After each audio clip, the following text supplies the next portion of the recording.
Yo, yo, yo, what's going on with y'all? It's your boy, Convo with Marlo. Today, I got a very special guest here with me today. Who do I have the pleasure being here with? Hey, Aaron Paquette. Aaron Paquette. I'm a city councillor, but I don't think I'm allowed to say that. I'm only allowed to say I'm a candidate right now. Okay. Okay, first and foremost, before I get into anything, how are you feeling? How's the week been for you? The week just started. Update me. Hey, first of all, I'm feeling great. The week has been kind of insane, actually. Just yesterday, we had a big debate on what we call the CRL extension. You don't have to know anything about that. Just know that we're going to get $183 million from the province for our city to make our downtown more vibrant and more exciting. Mm-hmm. And we took the first step towards building a new event center downtown that's going to be a catalyst for a lot of growth, a whole lot of housing, a lot of activities. Sheesh. We're off to a good start. I'm loving it. Now, before we get into all that, what's your background? Where are you from? Who are you as a person? Yeah, so my name's Aaron Paquette, and I was born and raised in Edmonton. On my mother's side, you know, that lineage goes back to Scotland and Norway. On my father's side, I'm Cree and Métis. And so, it's really neat to be in Edmonton because my roots go back thousands and thousands of years, but I also know the perspective of newcomers. And I grew up poor. We grew up in affordable housing, and my parents were students. And so 5 kids. And, they're always trying to make ends meet. And then, one thing led to another. Unfortunately, parents split up. And so it was just my mom with five Yeah. kids trying to make a penny turn into a dime. And so that's my background. And what she did was amazing. She actually galvanized the community. This is before there was Costco or Superstore. Yeah, yeah, They yeah. pooled their money together. Newcomers, indigenous people, seniors, people with disabilities, all living together in this area. They pooled their money together to get groceries wholesale. Yeah. And it helped everyone. And then people were saying, hey, we cook with different foods. Can we get those? And, eventually the whole community, there was a community kitchen. Hey, they Mm-hmm. started to teach each other how to cook the foods that they love from their culture. And so every week I would go around and knock on doors and get the seniors out and people who were just shy, and we'd all eat together and laugh together. And what's really cool is that community then also they created a daycare, Yeah, yeah. and so people could go back to school or get another job, and the whole community that way uplifted each other. It's just because of food and because I'm lucky. My mom saw a need and decided she was going to get out of her comfort zone and just start knocking on doors and talking to people. Wow. No, you see, I like hearing stories like that because outside looking in, you would never assume that, So it's good to know that like you come from a real background. When I say real background, like there's struggle in it.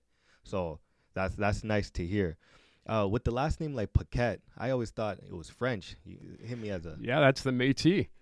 Yeah, oh. that's French voyageurs coming down this way, and then the Red River Métis settlement, right, Hmm. in Manitoba. And I don't know if you know that history, but it's a history of like people in the government fighting, a real actual war. Yeah. And the Métis got driven out of there and into Saskatchewan and into Alberta. Yeah. Yeah. Do you yourself know any French? Je parle un peu français. Just okay, decent. Would you know enough to actually like if I started speaking it with you, would you know enough to get into a conversation or just to get Absolutely in not. a I'd know enough to kind of get the gist and then just be like, bon. Nah. I mean, that's good enough. That's good enough. Um, Growing up, what was your upbringing like? You talked about kind of like well, what I was getting from you is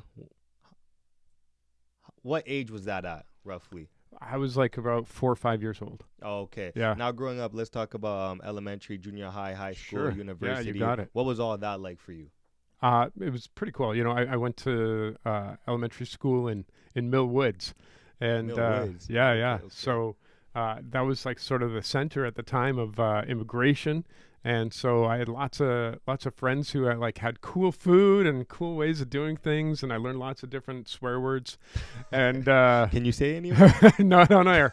And then so it was actually really fun. I got exposed to a lot of things a lot of people in Edmonton weren't seeing, they weren't connecting, and I got to know history of different places of the world. I mean, I was like 7 years old when I learned about Pinochet in Chile and that whole situation there. Like my early life was filled with politics because Yeah, people yeah, were coming to Canada because of politics, right? definitely. And so it was really, really cool. Junior high was really fascinating. I went to this school called Edith Rogers, and we had this great art teacher, Hmm. Mr. Wigglesworth, who had the craziest laugh. That name sounds made up. Right? It's a real name. Yeah, yeah. And but he brought in carvers from the West Coast, and as students, we got to carve a totem pole, and we raised it in front of the school. It's still there to this day. Hmm. Yeah, it was pretty amazing stuff. And then, of course, high school went to J. Percy Page. And, JPP. oh yeah, Okay, okay. Panthers. Yeah, And yeah. that was a tough time. That was a time of transition for me growing up because you let's just say it wasn't the best home life, and so it was just sort of like trying to figure out who I was and where I stood in the world. Mhm. And I think a lot of young men go through that. So yeah, you're talking about basically like finding yourself.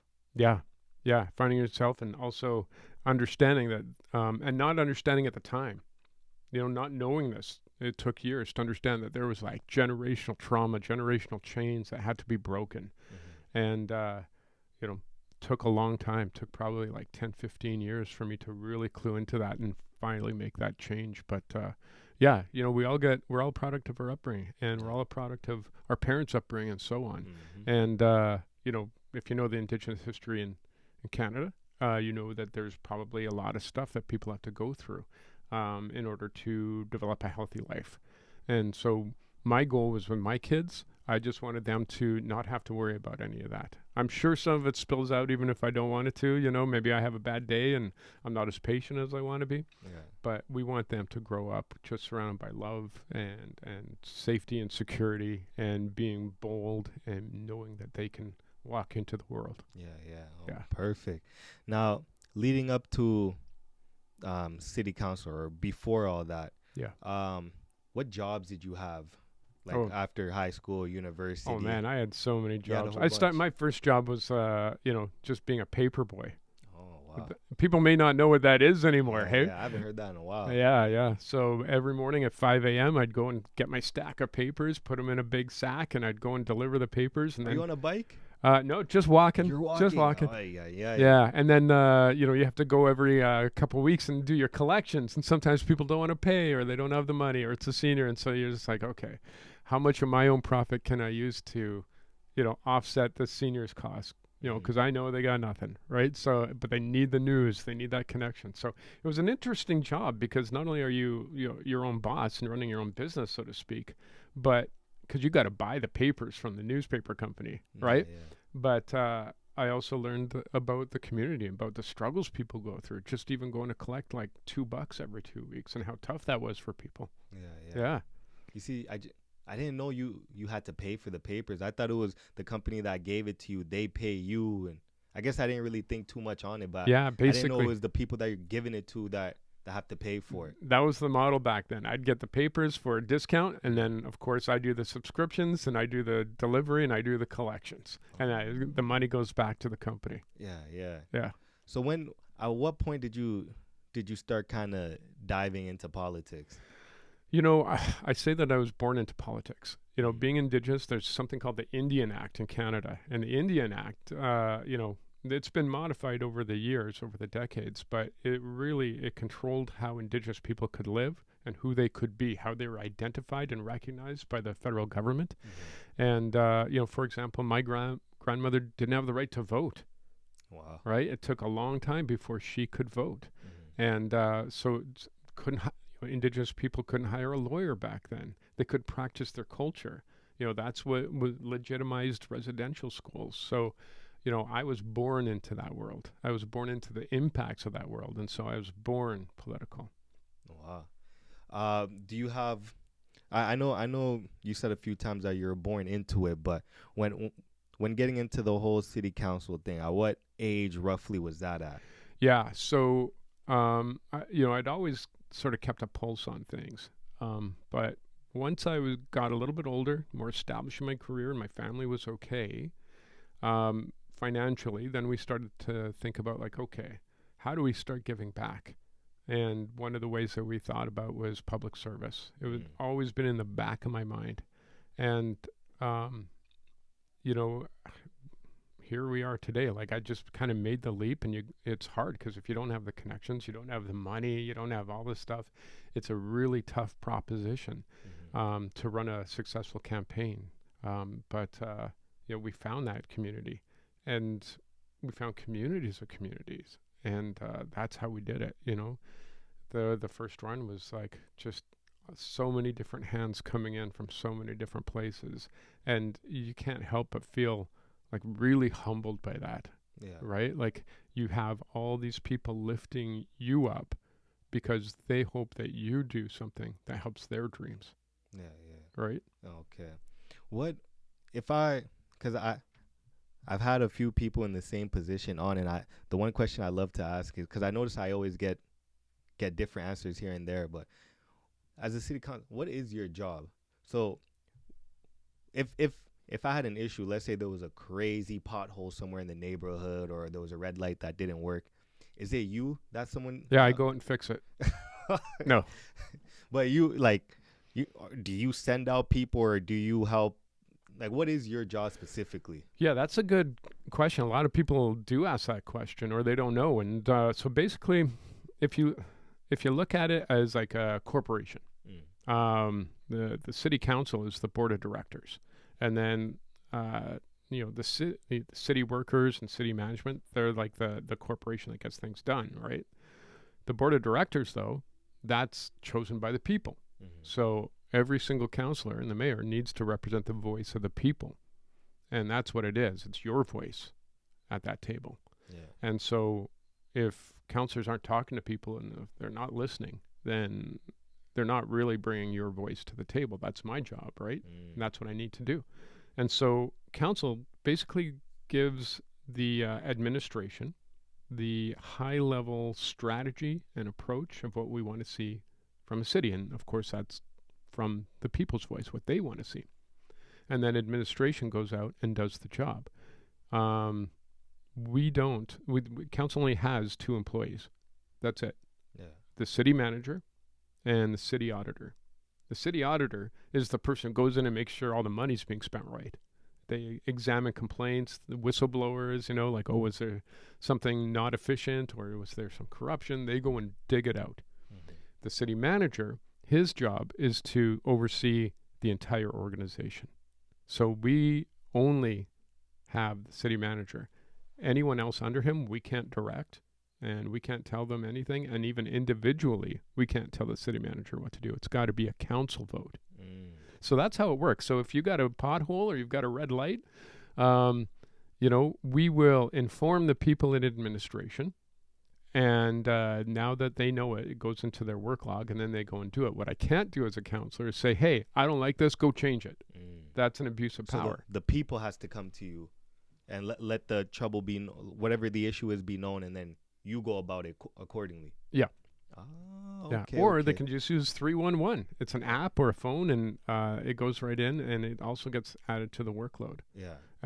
But that's that mechanism. But what we do at council is you make motions. Basically, motions are ways to direct the administration. If you get the majority of council agreeing that that's probably a good direction, then it goes forward. If they don't agree, it doesn't. Yeah. Yeah. So an example would be, right now I'm looking at, hey, maybe we should, and I got this idea from someone in the community.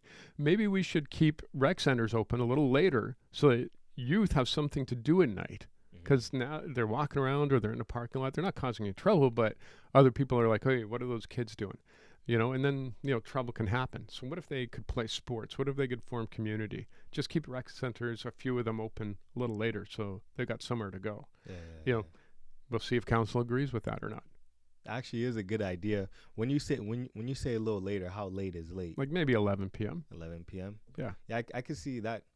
That could really take a good toll on certain people, because there's a lot of people out there, they end up doing things they're not supposed to because there's nothing else to do, or the examples that they have around them are telling, hey, this spot is closed, or this place is closed because it's Monday, Tuesday. What else is there to do?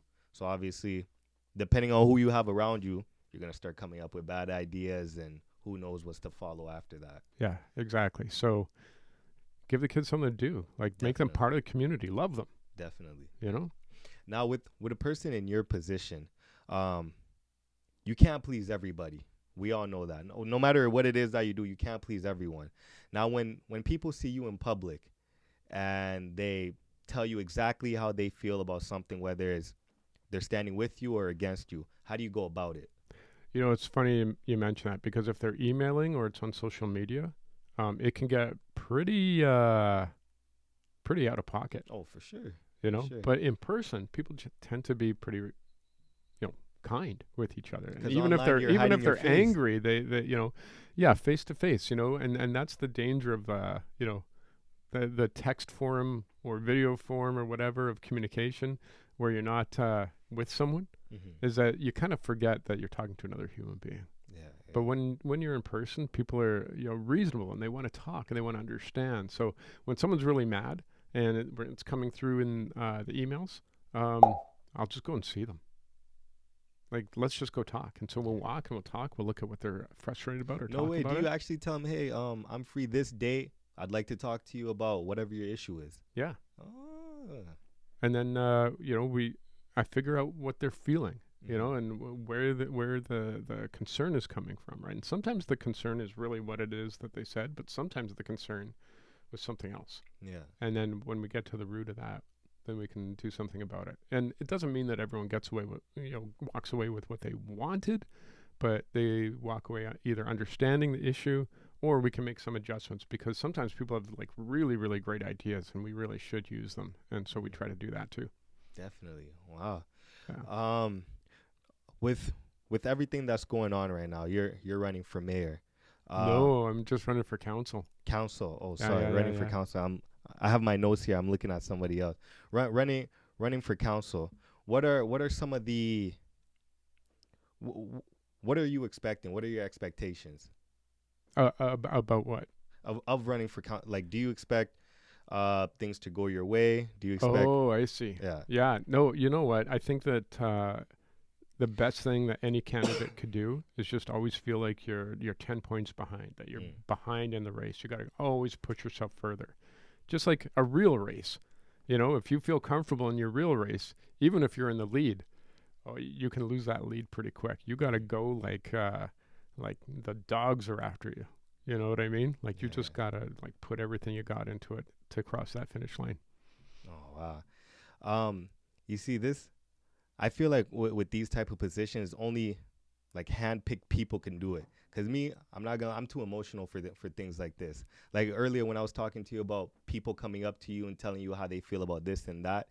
For me, I'm one of those type of guys. If you approach me and the tone is kind of off, I don't know. I don't know how much further that conversation is gonna go. So to hear how professional you and your team keeps everything, I'm like, hats off to you.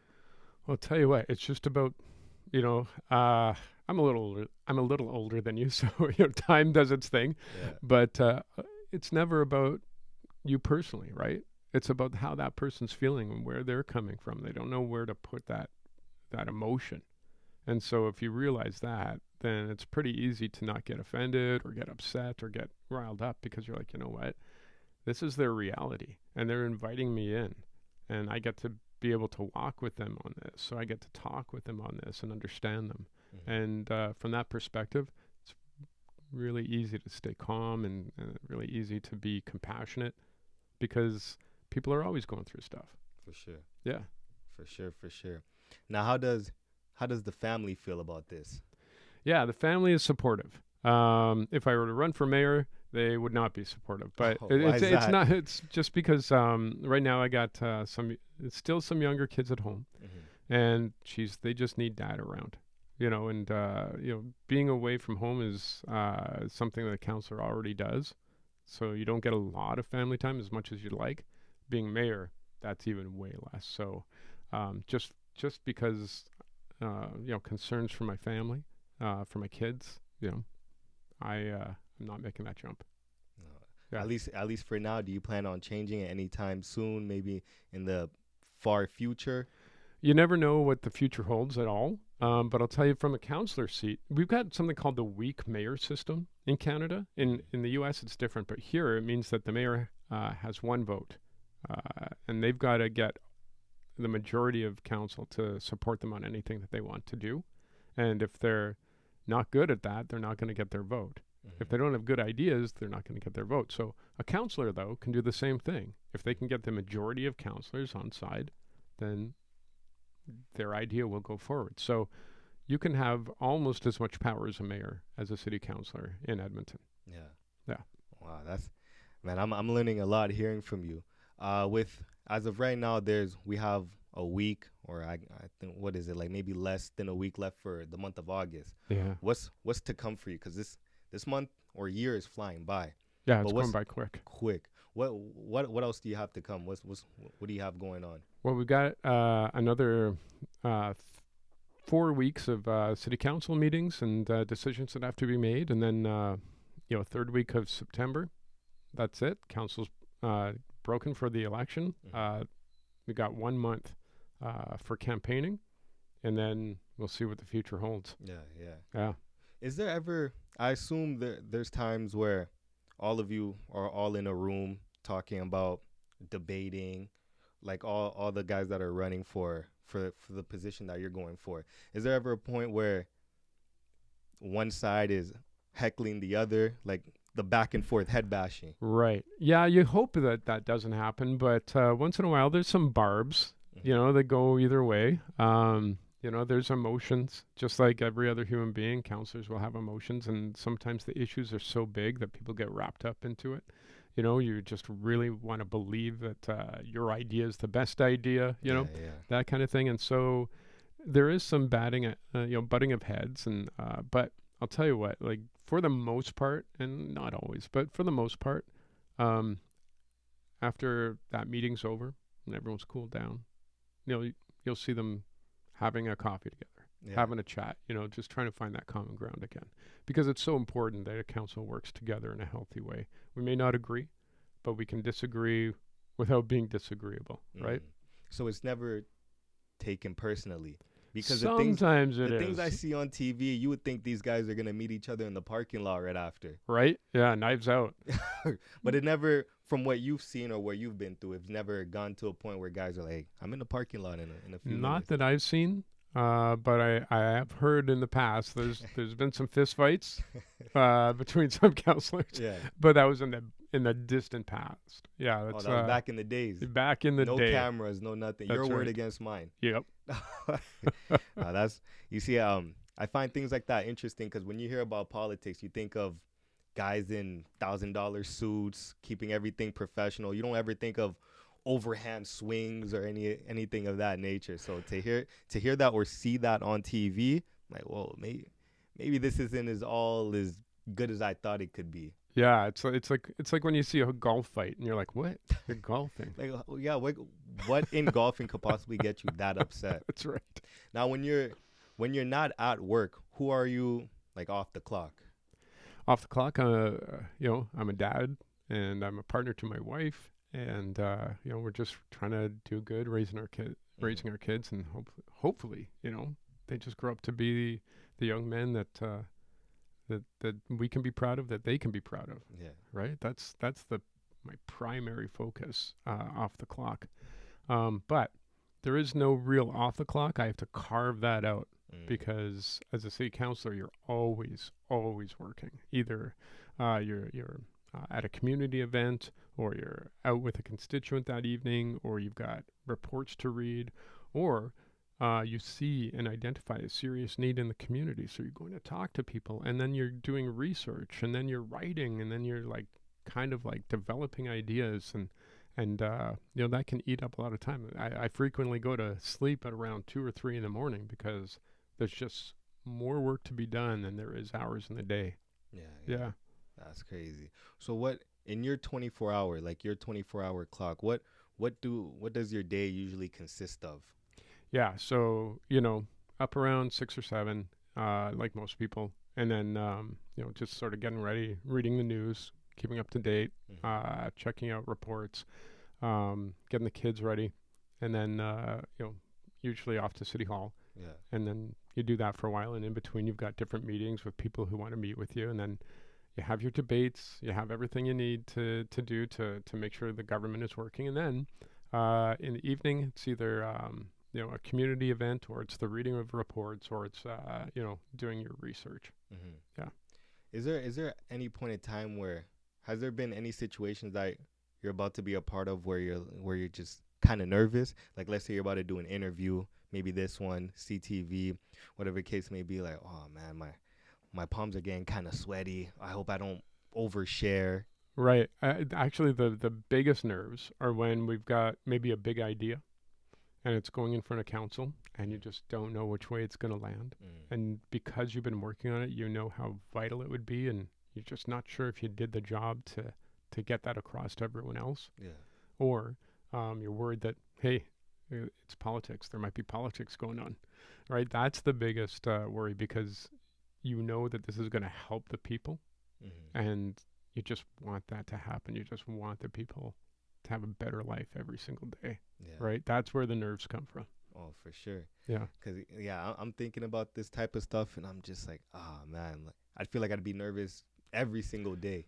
I used to be. Every news interview, every podcast interview, whatever it was, I'd be like, what am I going to say that's going to like just make me look like a fool? Like, I don't know. What are you going to say? What are they going to ask? Because you don't. Oh, yeah. They're like, what if they bring up something and you're like, I don't have an answer for that, right? Yeah. And so, but over time, you realize, like, okay, some of that's out of my control. And also, you learn enough that there's generally not any sort of policy questions that are going to catch you off guard. Yeah. Oh, yeah. I like that. Well, that's basically all I got to ask you. Where, for anyone that's trying to reach you, where can we find you? Oh, yeah. You can go to aaronpaquette.ca or aaronfordene.ca.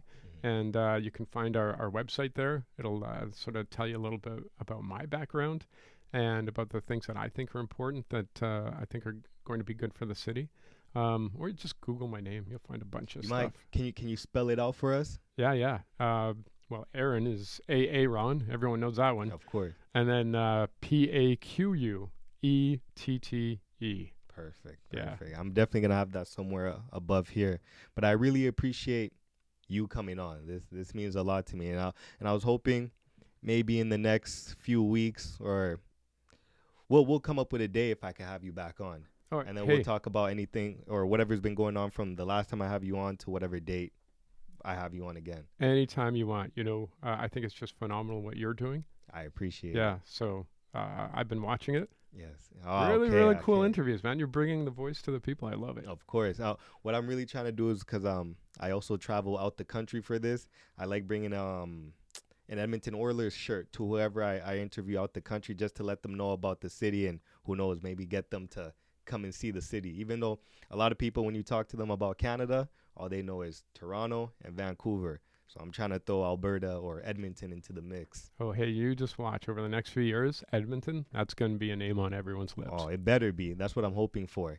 The only thing I got to say I dislike about the city is our team, the hockey team. How we made it to the finals twice. And got whooped twice. Oh, yeah. So hopefully, third time's the charm. But even if we do win it the third time, like, what about the other two times?